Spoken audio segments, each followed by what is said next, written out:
This is my third time trying to record this one. Let's do it.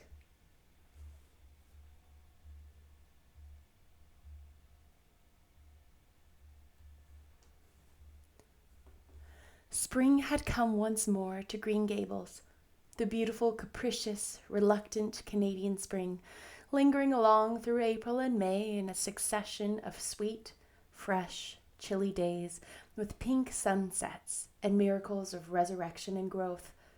The maples in Lover's Lane were red-budded and little curly ferns pushed up around the dryad's bubble.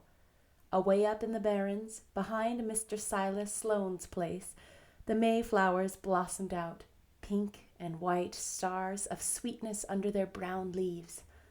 All the schoolgirls and boys had one golden afternoon gathering them, coming home in the clear, echoing twilight with arms and baskets full of flowery spoil. "I'm so sorry for people who don't live in lands where there are no mayflowers," said Anne. "Diana says perhaps they have something better, but there couldn't be anything better than mayflowers, could there, Marilla? And Diana says if they don't know what they are like, they don't miss them. But I think that is the saddest thing of all. I think it would be tragic, Marilla, not to know what mayflowers are like and not to miss them. Do you know what I think mayflowers are, Marilla? I think they used to be the souls of the flowers that died last summer, and this is their heaven. But we had a splendid time today, Marilla. We had our lunch down in the big mossy hollow by an old well. Such a romantic spot. Charlie Sloane dared Artie Gillis to jump over it, and Artie did because he wouldn't take a dare. Mr. Phillips gave all the mayflowers he found to Prissy Andrews, and I heard him say sweets to the sweet. He got that out of a book, I know, but it shows he has some imagination. I was offered some mayflowers too, but I rejected them with scorn. I can't tell you the person's name because I have vowed never to let it cross my lips. We made wreaths of the mayflowers and put them on our hats, and when the time came to go home, we marched in procession down the road, 2 by 2 with our bouquets and wreaths, singing, "My home on the hill." Oh, it was so thrilling, Marilla. All Mr. Silas Sloane's folks rushed out to see us, and everybody we met on the road stopped and stared at us. We made a real sensation. "Not much wonder. Such silly doings," was Marilla's response. After the mayflowers came the violets, and Violet Vale was empurpled with them. Anne walked through it on her way to school with reverent steps and worshipping eyes, as if she trod on holy ground. "Somehow," she told Diana, "when I'm going through here, I don't really care whether anybody gets ahead of me in class or not. But when I'm up in the school, it's all different, and I care as much as ever. There's such a lot of different Annes in me. I sometimes think that is why I'm such a troublesome person. If I was just one Anne, it would be ever so much more comfortable, but then it wouldn't be half so interesting." One June evening, when the orchards were pink-blossomed again, when the frogs were singing silvery sweet in the marshes above the head of the Lake of Shining Waters, and the air was full of the savor of clover fields and balsamic fir woods, Anne was sitting by her gable window. She had been studying her lessons, but it had grown too dark to see the book, so she had fallen into wide-eyed reverie, looking out past the boughs of the Snow Queen, once more bestarred with its tufts of blossom. In all essential respects, the little gabled chamber was unchanged. The walls were as white, the pin-cushion as hard, the chairs as stiffly and yellowy upright as ever. Yet the whole character of the room was altered. It was full of a new, vital, pulsing personality that seemed to pervade it, and to be quite independent of schoolgirl books and dresses and ribbons, and even of the cracked blue jug full of apple blossoms on the table. It was as if all the dreams, sleeping and waking, of its vivid occupant had taken a visible, although unmaterial form, and had tapestried the bare room with splendid filmy tissues of rainbow and moonshine. Presently, Marilla came briskly in with some of Anne's freshly ironed school aprons. She hung them over a chair and sat down with a short sigh. She had had one of her headaches that afternoon, and although the pain had gone, she felt weak and tuckered out, as she explained it. Anne looked at her with eyes limpid with sympathy. "I do truly wish I could have the headache in your place, Marilla. I would have endured it joyfully for your sake." "I guess you did your part in attending to the work and letting me rest," said Marilla. "You seem to have got on fairly well and made fewer mistakes than usual. Of course, it wasn't exactly necessary to starch Matthew's handkerchiefs. And most people, when they put a pie in the oven to warm it up for dinner, take it out and eat it when it gets hot instead of leaving it to be burned to a crisp. But that doesn't seem to be your way, evidently." Headaches always left Marilla somewhat sarcastic. "Oh, I'm so sorry," said Anne penitently. "I never thought about that pie from the moment I put it in the oven till now, although I felt instinctively that there was something missing on the dinner table. I was firmly resolved when you left me in the charge this morning not to imagine anything, but keep my thoughts on facts. I did pretty well up until I put the pie in, and then an irresistible temptation came to me to imagine I was an enchanted princess, shut up in a lonely tower with a handsome knight riding to my rescue on a coal-black steed. So that is how I came to forget the pie. I didn't know I starched the handkerchiefs. All the time I was ironing, I was trying to think of a name for a new island Diana and I have discovered up in the book. It's the most ravishing spot, Marilla. There are 2 maple trees on it, and the brook flows right around it. At last it struck me that it would be splendid to call it Victoria Island, because we found it on the Queen's birthday. Both Diana and I are very loyal, but I'm sorry about the pie and the handkerchiefs. I wanted to be extra good today because it's an anniversary. Do you remember what happened this day last year, Marilla?" "No, I can't think of anything special." "Oh, Marilla, it was the day I came to Green Gables. I shall never forget it. It was the turning point in my life. Of course it wouldn't seem so important to you. I've been here for a year and I've been so happy. Of course, I've had my troubles, but one can live down troubles. Are you sorry you kept me, Marilla?" "No, I can't say I'm sorry," said Marilla, who sometimes wondered how she could have lived before Anne came to Green Gables.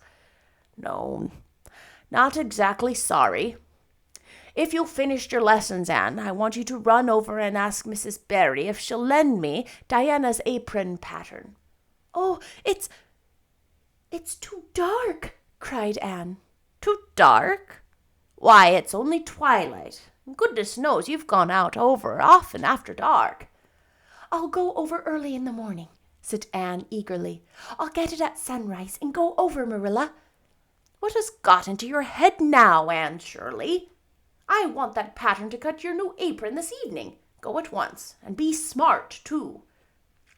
"I'll have to go round by the road then," said Anne, taking up her hat reluctantly.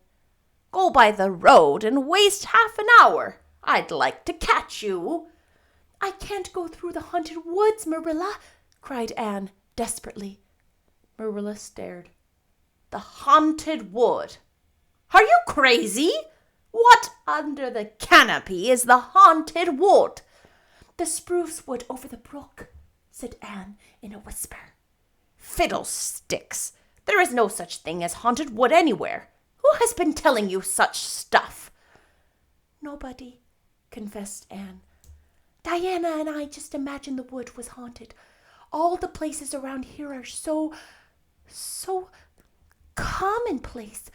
We just got this up for our own amusement. We began it in April. A haunted wood is so very romantic, Marilla. We chose the spruce grove because it is so gloomy. Oh, we have imagined the most harrowing things. There's a white lady walks along the brook just about this time of night and wrings her hands and utters wailing cries. She appears when there's to be a death in the family, and the ghost of a little murdered child haunts the corner up by Idlewild. It creeps up behind you and lays its cold fingers on your hands so. Oh, Marilla, it gives me a shudder to think about it. And there's a headless man stalks up and down the path, and skeletons glower at you between the boughs. Oh, Marilla, I wouldn't go through the haunted wood after dark now for anything. I'd be sure that white things would reach out from behind the trees and grab me. Did ever anyone hear like that? Ejaculated Marilla, who had listened in dumb amazement. Anne Shirley, you do mean to tell me you believe all that wicked nonsense of your own imagination? Not exactly believe, faltered Anne. At least, I don't believe it in daylight. But after dark, Marilla, it's different. That is when ghosts walk. There's no such things as ghosts, Anne. Oh, but there are, Marilla, cried Anne eagerly. I know people who have seen them, and they are respectable people. Charlie Sloane says that a mother whose grandmother saw his grandfather driving home the cows one night after he'd been buried for a year. You know Charlie Sloane's grandmother wouldn't tell a story for anything. She's a very religious woman, and Mrs. Thomas's father was pursued home one night by a lamb of fire, and its head cut off, hanging by a strip of skin. He said he knew it was the spirit of his brother, and that it was warning he would die within 9 days. He didn't, but he died 2 years after, so you see it was really true. And Ruby Gillis says— Anne Shirley, interrupted Marilla firmly. I never want to hear you talking in this fashion again. I've had my doubts about that imagination of yours right along. You'll go right over prairies, and you'll go through that spruce grove just for a lesson and a warning to you. And never let me hear a word out of your head about haunted woods again. Anne might plead and cry as she liked, and did, for her terror was very real. Her imagination had run away with her, and she held the spruce grove in mortal dread after nightfall. But Marilla was inexorable. She marched the shrinking ghost seer down to the spring and ordered her to proceed straight away over the bridge and into the dusky retreats of wailing ladies and headless spectres beyond. "Oh, Marilla, how can you be so cruel?" sobbed Anne. "What would you feel like if a white thing did snatch me up and carry me off?" "I'll risk it," said Marilla unfeelingly. "You know I always mean what I say. I'll cure you of imagining ghosts into places. March, now." Anne marched. That is, she stumbled over the bridge and went shuddering up the horrible dim path beyond. Anne never forgot that walk. Bitterly did she repent the license she had given to her imagination.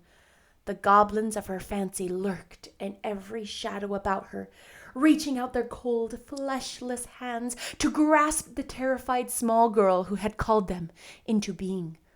A white strip of birch bark blowing up from the hollow over the brown floor of the grove made her heart stand still. The long-drawn wail of 2 old boughs rubbing against each other brought out the perspiration in beads on her forehead.